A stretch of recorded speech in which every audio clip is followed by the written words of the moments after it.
नमस्कार दोस्तों, स्वागत है आपका हमारे चैनल पर। आज हम एक बेहद खास और ज्ञानवर्धक यात्रा पर निकलने वाले हैं, जहां हम गहराई से जानेंगे भगवद गीता के 6ठे अध्याय के बारे में। सुखमात्यंतिकं यत् बुद्धिग्राह्म मतीन्द्रियम वेत्ति यत्र न चैवायम स्थितश्चलति तत्वथा। कुछ सुख ऐसे होते हैं जो इंद्रियों के भोग से प्राप्त होते हैं, अर्थात जो हमारे सांसारिक अनुभवों से आते हैं, लेकिन कुछ सुख होते हैं जिन्हें हम अभी तक जानते ही नहीं।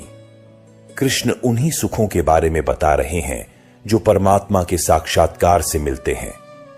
ये सुख केवल सूक्ष्म बुद्धि के माध्यम से अनुभव किए जा सकते हैं, और यह तभी संभव है जब हम योगी की स्थिति में पहुंच जाएं। सांसारिक सुख तो अस्थायी होते हैं, लेकिन असली सुख की अनुभूति कुछ ही लोग कर पाते हैं। यदि आप इस असली सुख को जानना चाहते हैं तो योग का अभ्यास शुरू करें। योग ही उस परम आनंद की ओर पहला कदम है। यन् लब्ध्वा चापरं लाभं मन्यते नाधिकं तथा यस्मिन् स्थितो न दुखेन गुरुनापि विचाल्यते। दोस्तों, आपसे एक सवाल है, दुनिया में सबसे बड़ा लाभ क्या है? क्या यह लाखों करोड़ों का लाभ है या कोई भौतिक लाभ? अक्सर हम लाभ को इसी प्रकार की दुनिया की चीजों से जोड़ते हैं जो हमारी अज्ञानता को दर्शाता है। कृष्ण कहते हैं कि सबसे बड़ा लाभ परमात्मा की प्राप्ति है। जब किसी को यह लाभ प्राप्त हो जाता है तो उसे किसी और लाभ की आवश्यकता नहीं होती। बड़े से बड़ा दुख भी उसका कुछ नहीं बिगाड़ सकता। लेकिन इस लाभ को प्राप्त करने के लिए योगी बनना जरूरी है, क्योंकि केवल योग के माध्यम से ही यह अद्वितीय लाभ प्राप्त किया जा सकता है। तन विद्यादा दुख संयोग वियोगं योग सज्ञतम एस निश्चयेन योक्तव्यो योगो निर्विण्ण चेतसा। इस दुनिया को भवसागर इसलिए कहा जाता है क्योंकि इसमें केवल दुख और कष्ट ही होते हैं। इस संसार से मुक्ति पाने का उपाय क्या है?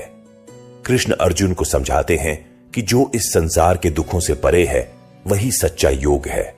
हमें यह समझना चाहिए कि योग का मतलब क्या है और इसे सही तरीके से जानकर अभ्यास करना चाहिए। लगातार अभ्यास ही हमें योग में पूर्णता की ओर ले जाएगा। दोस्तों, योग ही वह मार्ग है जो भगवान की सच्चाई को समझने में हमारी मदद करेगा। संकल्प प्रभवान कामान् त्यक्त्वा सर्वान् शेषतः मनसैवेन्द्रिय ग्रामम विनियम्य समन्ततः।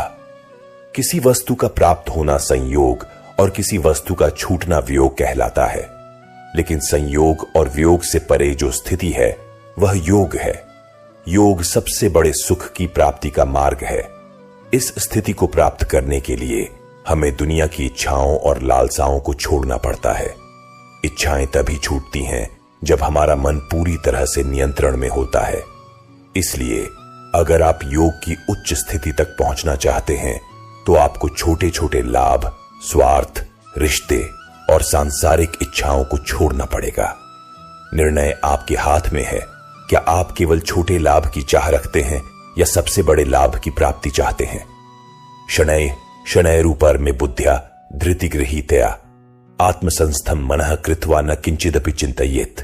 पानी की कोई विशेष पहचान नहीं होती। वह जिस भी बर्तन में डाला जाता है उसके आकार ले लेता है, लेकिन जब पानी लगातार एक ही चट्टान पर गिरता रहता है तो उसका असर स्थायी हो जाता है। कृष्ण इसी तरह के क्रमिक अभ्यास को योग में लागू करने की बात कर रहे हैं।